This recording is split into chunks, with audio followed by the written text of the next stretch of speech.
ಉತ್ತರ ಕರ್ನಾಟಕ ನ್ಯೂಸ್, ಇದು ಕನ್ನಡದ ಉಸಿರು.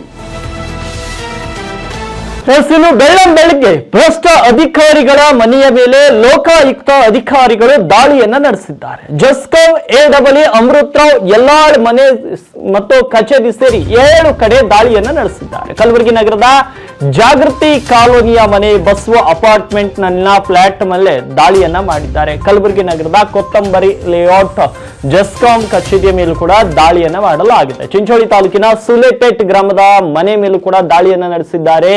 ಜಾಗೃತಿ ಕಾಲೋನಿಯಲ್ಲಿ ಪ್ಲಾಟಿನಂ ಸ್ಟುಡಿಯೋ ಹೊಂದಿದ್ದಾರೆ ಅಮೃತರಾವ್ ಅವರು. ನಂದೂರ್ ಇಂಡಸ್ಟ್ರಿಯಲ್ ಏರಿಯಾದಲ್ಲಿ ಪ್ಲಾಟ್ ಅನ್ನ ಹೊಂದಿದ್ದಾರೆ ಅಮೃತರಾವ್.